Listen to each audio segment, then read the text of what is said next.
All right. So welcome to Friday, GrrCON. I'm Shane Harsch, Senior Solution Principal at RSA, and that's a big, fancy title for consultant at large and just general annoyance to the sales team. My role is really to help people understand the challenges that are in the marketplace today, the challenges that are in the world, what's happening, the attack surface, everything that they've got to deal with, and help them to process and align, of course, with what RSA does. But the interesting thing about what RSA does now is that we're really moving into that trusted advisor, security program management, development type role. And that's very different from, well, how many tokens do you want to buy? How much encryption do you need, right? Certainly we still do that, but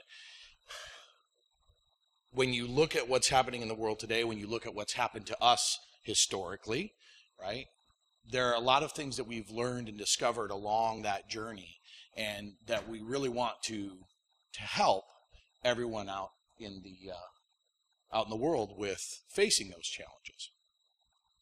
One of the biggest changes that we've realized is what's changed in security operations and security program management overall, right? What are the challenges that you're facing, and how is it that we can best help you adapt to the world? And we call that intelligence-driven security.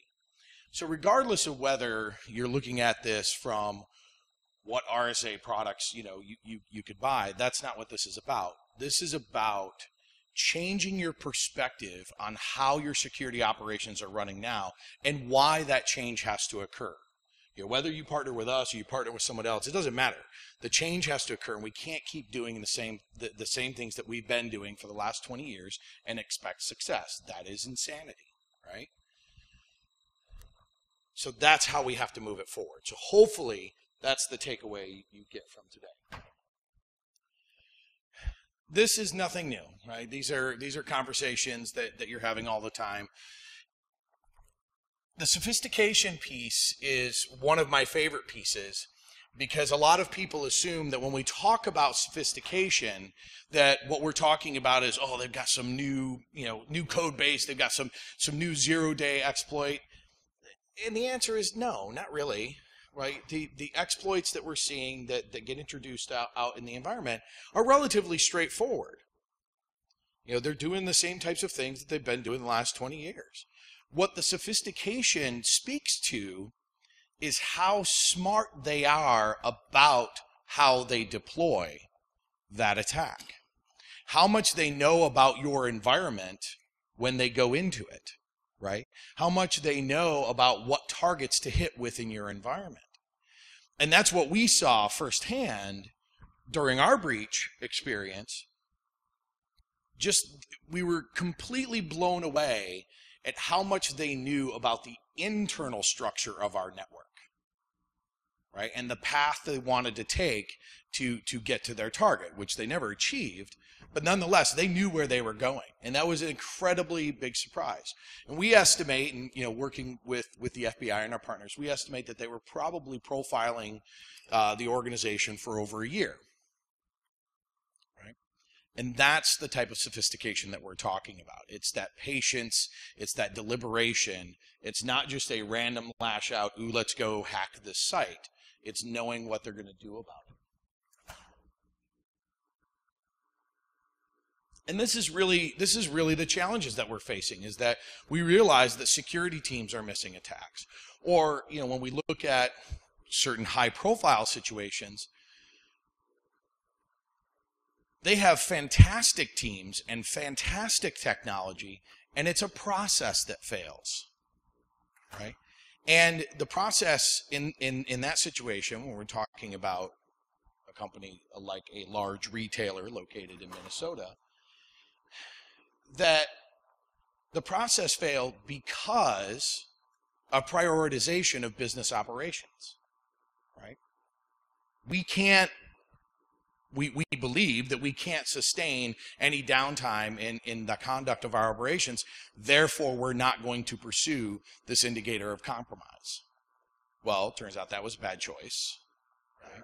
But it wasn't that it wasn't detected. It wasn't that they didn't have the right team in place. Right? We had a failure of process. Well, now that failure of process would get the recognition that it should, that, well, the next time this happens, yeah, we will possibly impact our business operation, but it's not going to cost us as much as the potentiality could, right? And we recognize that and we're willing to accept that. It becomes a risk management conversation. And ultimately, that's all we want to have happen in security operations, is to be able to have that risk management conversation, to have the confidence in our metrics, the confidence in our data, the confidence in our process, to continue that conversation from a position of strength and an informed position.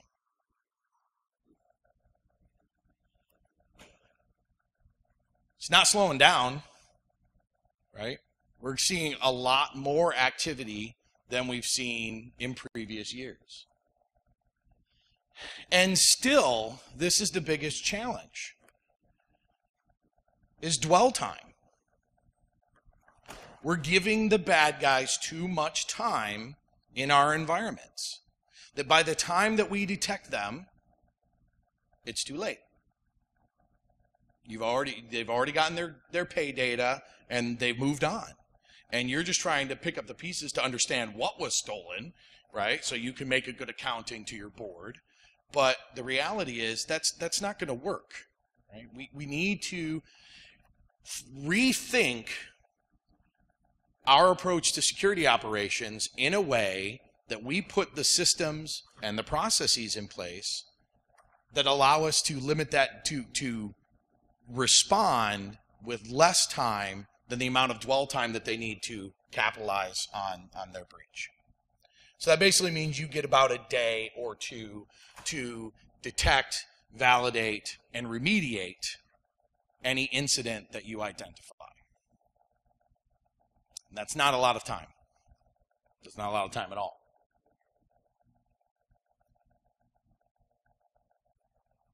Point of sale intrusions.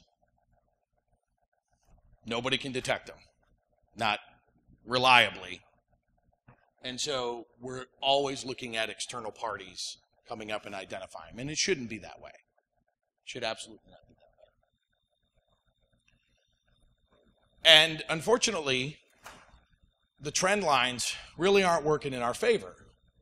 We continue, year over year, to see the lack of response time in the majority of the organizations that have been breached.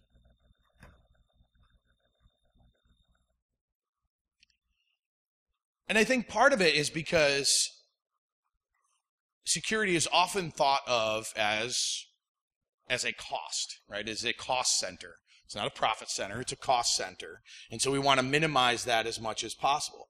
Yes, that's true. However, it's a lot more like your personal health. It's a lot more like talking about healthcare. There are lots of things that we don't want to have to pay for, but yet none of us really wants to die, and therefore we have to consider these choices in that context. And yes, businesses don't die, but businesses can cease to operate. And it's very much that same conversation. If you make widget X and all of your intellectual property is stolen, and now widget X is made for 1/10 of the cost that you can make it and introduced to the marketplace, that will kill your business. And I've seen firsthand in the positions that I've occupied in the industry, where I sit down and have a conversation with the legal and operational leadership of the organization to say, look, we know you spent $4 million supporting warranty repairs on parts that you did not make. So your lack of information security for that intellectual property has a tangible cost. We're not even talking about brand impact or anything like that. Has a tangible cost of $4 million. So now let's start to work through that conversation. Unfortunately, that conversation was not well received, and I don't work there anymore. And it's very much a head in the sand type of mentality. And that's really what we got to try and get past. A lot of what we do, and you guys all know this, a lot of what we do isn't really expensive. Sure, there's, great, awesome technology out there, and my company and my parent company would be more than happy to sell you a truckload of equipment. But at the end of the day, it's about the people understanding what to do with the information that they have. And it's the processes around how they do their job that matters most. And this is essentially what we have to do. We have to be in this constant state of, we've got our corporate Fitbit on, right? And we're tracking constantly, testing constantly, always aware of what the state of our current operational health is. And when something is aberrant, then we look into it and say, is this significant enough that I need to take action? What are the criteria for me to take action against this incident? Is it noteworthy or not, right? And so establishing that rigor around how we deal with that. We're missing attacks. There's a lot of things that are happening that your traditional controls cannot perceive, process, and alert on. Yet we all know that things are happening out there. So that's a point that we've got to address in our operation. Your standard blocking and tackling technologies, your firewalls, your IPS, they're absolutely essential. I would never propose building a building without doors that lock. But at the same time, just because you have locked doors on your building doesn't mean someone can't get in and steal stuff. And this goes beyond a defense in-depth conversation. It's what is the role of all the technologies that you have in your environment? Efficiency. While it's great that we can log into a server, run TCP dump, get all that data, pull it over to our desktop, open it up in Wireshark, start pouring through it, open up our SIEM, try to correlate that with the logs, all of those steps take time. And the unfortunate thing is when you take that time and realize, oh, I'm barking up the wrong tree. It wasn't that server, I should have been looking at that server. Or it wasn't that port on the core switch, it was this other port that I really needed to be capturing on. Right? Not to mention the fact that if you're capturing after the fact, that's only going to work if the compromise continues. Right? That's not necessarily going to help you if the compromise occurred 2 weeks ago. So we have to make it possible for your analysts to operate in a more efficient and timely manner. And SIEM isn't enough.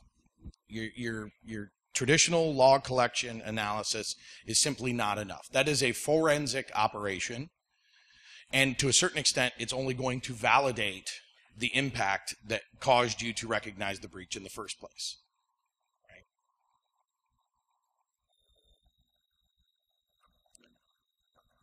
You need to become hunters.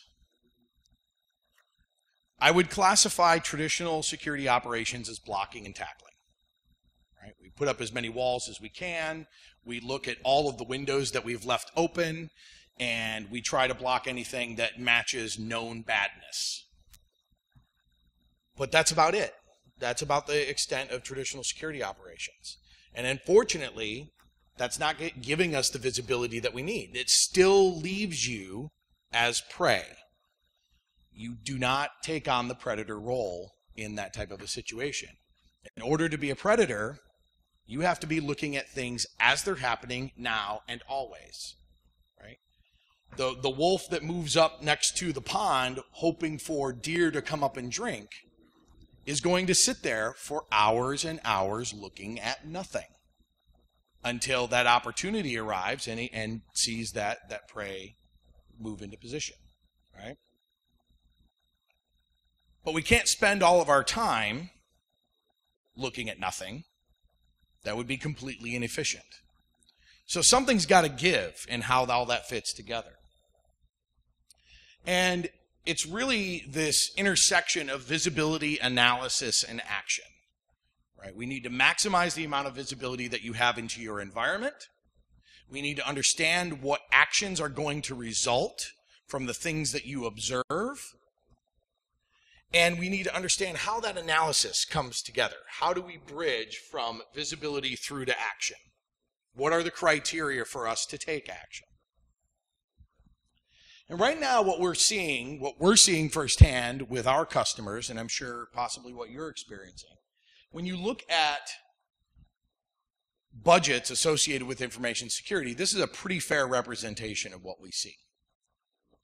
We got 80% on prevention, 15% on monitoring, and 5% on response. Your incident response plan might be a 2-page document that says, well, Alice is going to take point and is going to call everybody on the senior leadership and tell them what she's doing when something bad happens. Right? That oftentimes is the extent of the incident response plan. That does not align with what we're seeing in terms of the attacker space. Right? If all these breaches are occurring and all of this preventative technology isn't stopping it, then why are we spending all this money on the preventative technology if it's not going to work? When you look at the RSA breach, which is a poster child example of how this can go bad, we've got 2-factor authentication on getting into our environment around the world. Right? We do password rotation every 30 days. We do security awareness training to make sure that everyone's aware of what the current challenges are. And we're a security company, right? But when you look at our breach and the 1,000 phishing emails that went out, 17 individuals clicked on the attachment in the email and 2 people executed it. So if we, understanding our role in the industry and the employees that work there, we've got some pretty security savvy, just general employees, accountants, everything like that understand the stakes. And yet, we still had that happen. Once they're inside, the wonderful password hash replay, boom, boom, boom, boom, boom, just moving laterally through the organization, moving towards the targets. All of our preventative technology did nothing, right? McAfee didn't help us, right? It was a 0-day exploit, so there was no signature for it. So it really causes us to think, are we spending our money on the right things?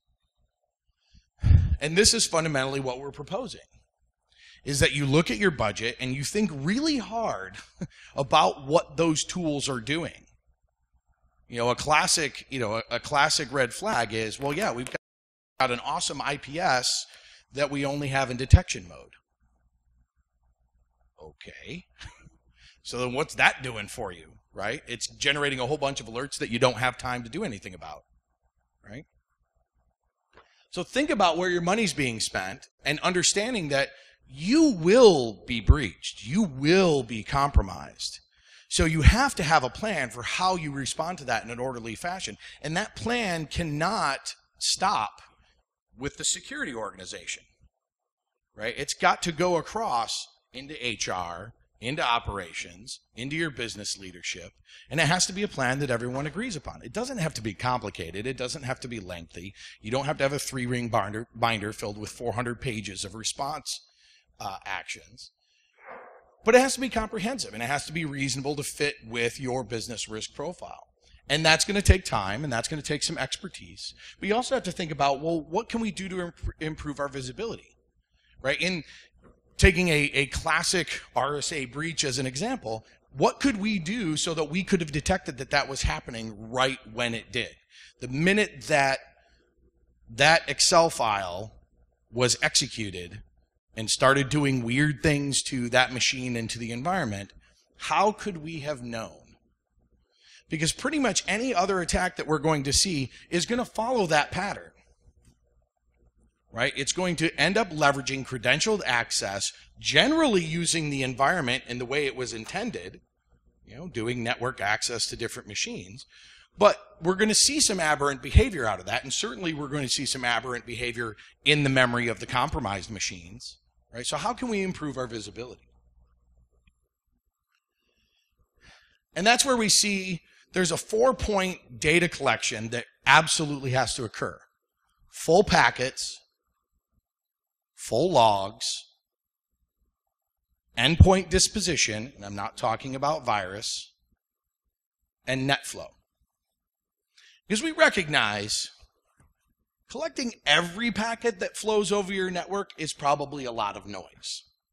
But when you look at your zones of trust, and when you look at the architecture of your organization, your ingress, egress points, right? There are very key points where you know that if there's a compromise, that data is going to flow along that path. And that's where you need to collect full packets. You want net flow from your extended operation so you understand any vector or any transition of the session that was started coming through any of those points. And you need to understand what's happening on the endpoint at all times. That then goes into some system that we get some capture time data enrichment, right? That is informed by asset information, business risk information, what's on the target, how valuable is it, how critical is it to our organization that that data not be compromised? Because certainly that should change the priority of what's happening.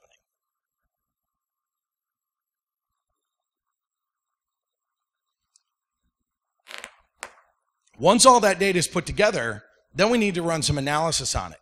But that analysis cannot be manual, right? It has to be automated.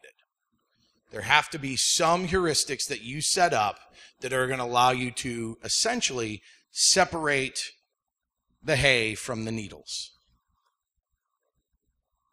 so that you can focus only on those events that might potentially be incidents, and to get that number down to a manageable level. And the more information that you put into the system, from firewalls, from IPSs, from DLP, from server logs, all right? The more information that you put into the system, the more intelligent and the more refined the results should be.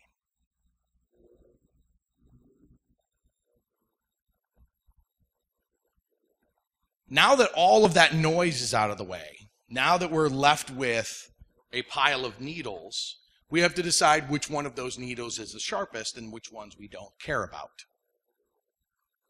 So at RSA, our Critical Incident Response Center, which is headquartered in Bedford, Massachusetts, is the Critical Incident Response Center for RSA as well as the entire EMC Federation.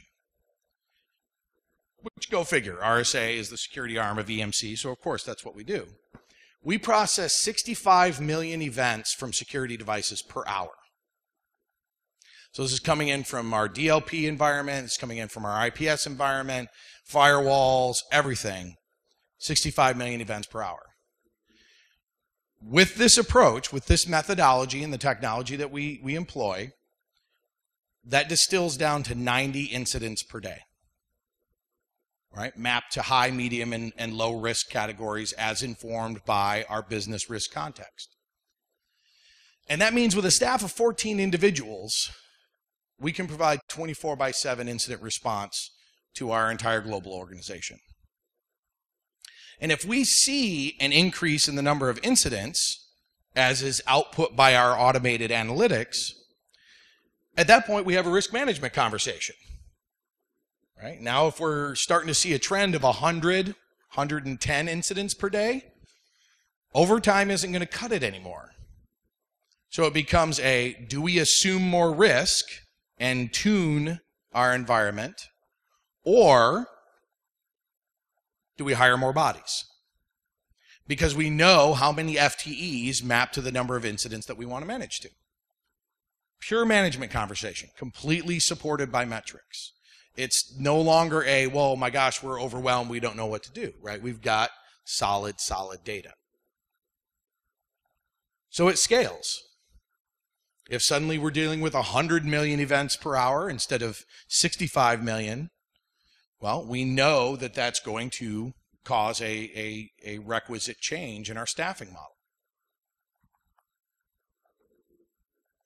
And that last bit there, integrating SOC best practices.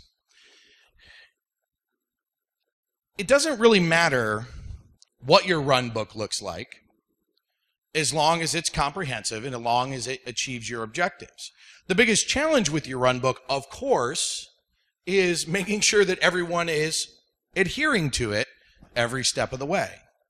So in our belief, that means that that run book has to be integrated into the tool, whatever that tool is, and helps that analyst, not forces them, but enables them to follow it completely. And that also leaves behind a nice track record of what was done so that when it escalates to a different role, that person can pick it up and know that everything that should have been done has been done. And that's a critical piece.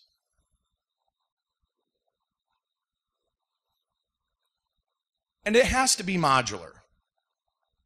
I think it would be extremely arrogant of us as a company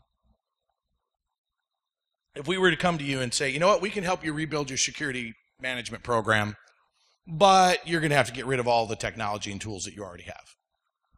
Right? I think you would be right to pretty much throw us out if that were to happen, because it's an unreasonable position. So we have to understand how we can work with this modularly, understanding gaps, you know, that might exist in those tools, and coming up with compensating controls for them from a process perspective. And the shift is to this concept of risk-based data collection.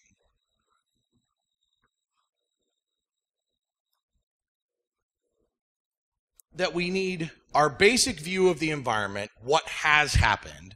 We need the deep view of the environment, what is happening right this moment, completely. Because everything happens over the network. If you capture all of the packets, you should be able to figure out what is happening. We need to be able to go wide so we know the extent of the impact of the organization. And we have to be able to understand whether or not an endpoint was compromised. Right? When you look at the steps for incident handling, and you get to, you move from containment to eradication, the most important part at the end of eradication is being able to demonstrate we got 100% of this. And for a lot of these exploits, unless you have some way to identify its memory profile as it's running, and then to demonstrate that that memory profile doesn't exist on any other machine, you can't do that. You can point to artifacts of that exploit and say, well, we don't see these ports open on all of our machines. Okay, that's great. That's good. That's helpful, but that's not proof. Right? That exploit could be sitting there in a dormant state and hasn't triggered yet. You want to be able to go and know, yes, this exploit did run on these machines or did not run on these machines, and you have to be able to demonstrate a negative. Otherwise, you can't really sit there in full confidence and know that eradication has been complete.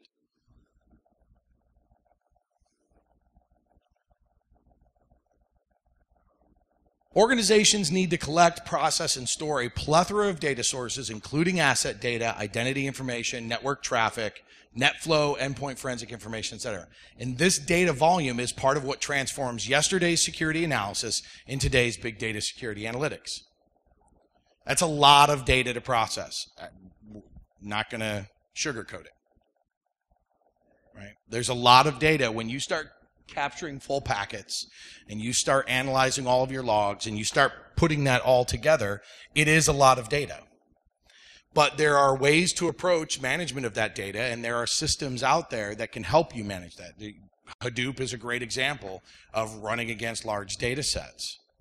And that can help you give visibility into large data volumes. So what we propose is an intelligence-driven architecture. that focuses on these aspects of visibility, brings that real-time data enrichment, puts it into analysis.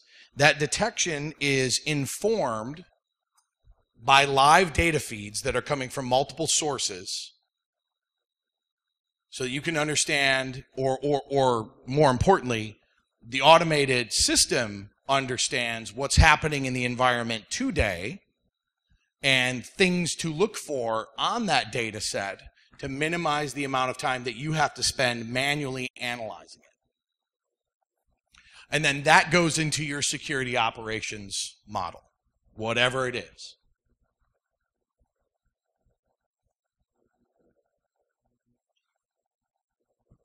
This is what we think it looks like, that this is the new model for security operations management. But we also have to recognize that all of that data needs to be archived. There's a difference between the data that's valuable in the moment and the data that you want to retain for archival purposes, for possibly forensic purposes in the future, or should you miss something that you can go back to. If the average dwell time that these exploits require is 3 to 4 days, and we agree that in order to manage to that, you need to get your response time down to between 1 and 2 days, then realistically, I don't need 30 days of live data, right? I need maybe 7 days, 14 days at the most, once the operation is humming. And then anything beyond that is an archival, right? Because we should be in a position that we don't need to look back 45 days and understand what happens.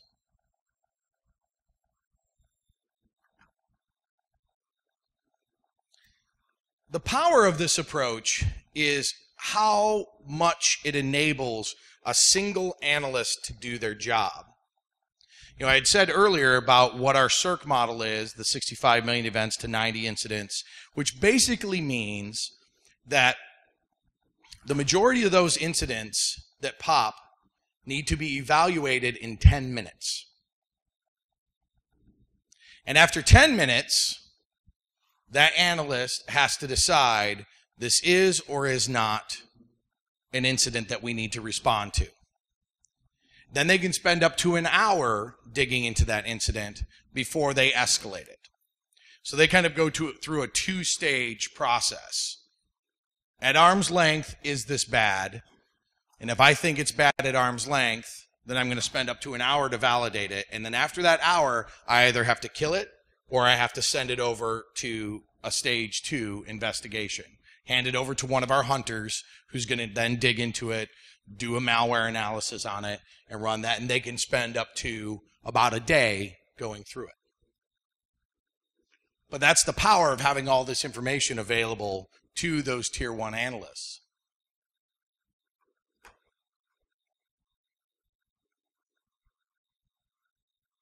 Because it paints a complete picture.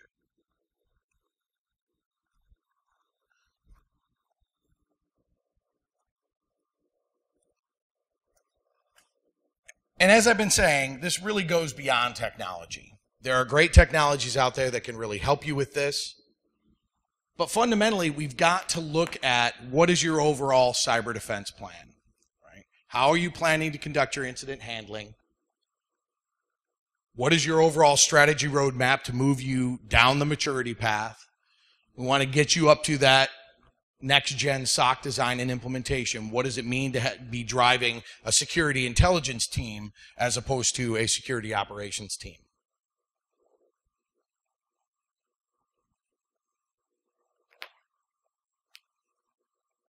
So those steps, just the initial planning and thinking through what you want to accomplish and understanding who within your organization would you have to work with in order to enable a plan like this.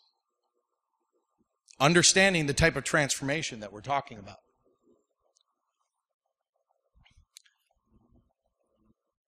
But the biggest challenge of all is really the staffing of this. We can put great technology in place. We can implement some great processes, but we've got to have the people that are operating it. And you know, it's great to see everyone here at GrrCON, and these are the type of people that we're talking about. But it necessarily has to move beyond just drawing from the pool of computer experts. We have to think a little bit outside the box. And fundamentally, what is it that we want out of a security analyst? Puzzle solving. Troubleshooting. We want someone that has a mindset to say, this doesn't look quite right. I need to figure out what's broken and where are the missing pieces. We can train them up on the fundamentals of networking or Windows system administration. Those are easy. That's cut and dry. But if they don't have that puzzle solver mentality, they're never going to be successful with it. You know, the thing that makes hackers amazing people is the fact that they can visualize and think and move beyond the original form of whatever it is that they're looking at. And they can try to do something else with it. One of the best successes we had in our own CERC was we hired a diesel mechanic as a tier 1 analyst. Other than using Internet Explorer, he didn't know much about computers. But he knew he could visualize an entire engine in his head. And when he heard something in that engine, based on its sound, he knew where it was malfunctioning and what part of the engine was probably malfunctioning, and therefore how to go and get it and fix it. And I'm happy to say that after 2 years, he's becoming one of our hunters. He's moving up to a tier 2 role. Because he really understands the objective that they're trying to achieve. Now, yes, it did require us to train him. But that's the fundamental outlook that we want to see in our analysts, more so than 10 years of Cisco networking experience. So one of the things that we did at RSA is we put together a security operations module or model that reflects what we do in our own CERC. And then we asked ourselves, what skill sets are necessary in each of those positions? Because we know those people aren't going to be in those positions forever, right? They are either going to advance up through promotion, or they're going to advance out to other opportunities. And we want to see people succeeding in this industry. So we certainly can't have an old school corporate mindset that we want to hold them back and we never want to train these individuals, right? So out of necessity, we said we've got to be able to provide the right skills, not just the computer skills, but the analysis skills necessary to do this. And that's the thing that you need to think about in your own staffing model. When you look at the positions that you occupy, what is your plan for turnover? What is your plan for when those champions that you have in those roles that have been with the company for maybe 10 years finally decide to leave?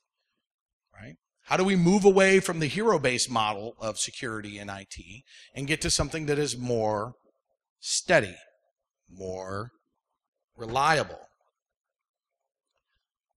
So we broke down into 3 tiers, so level 1, level 2, level 3, and understanding the types of skills they need, from base intelligence-driven analysis to incident handling and response and understanding the full process, not just standing in front of the console and going through the steps that we're reinforcing with our tool, but then also understanding threat intelligence. What does it mean to conduct good threat intelligence? What are the skills necessary there? And then moving up finally to malware analysis and getting into the deep part of it, and then being able to understand how all that comes together. So our cyber defense workshop is actually about having the whole team work together, doing mock incidents and handling that in a controlled setting. So this is what enables our critical incident response team to continue to grow and operate. And these courses are all available to the public as well.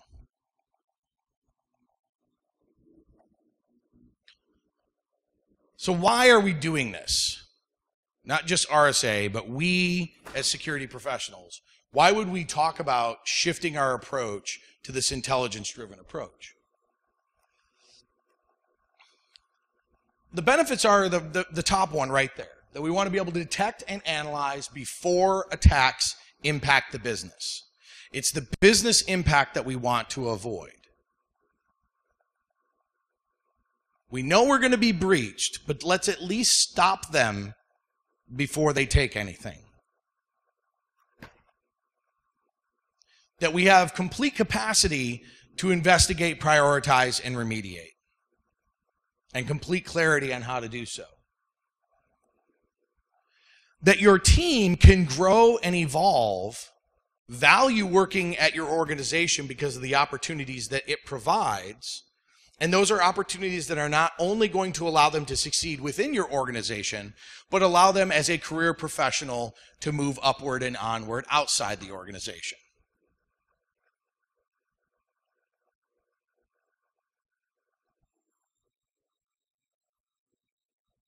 So that's what we mean by intelligence-driven security, is changing the approach. Visibility, analysis, and action. Thank you very much.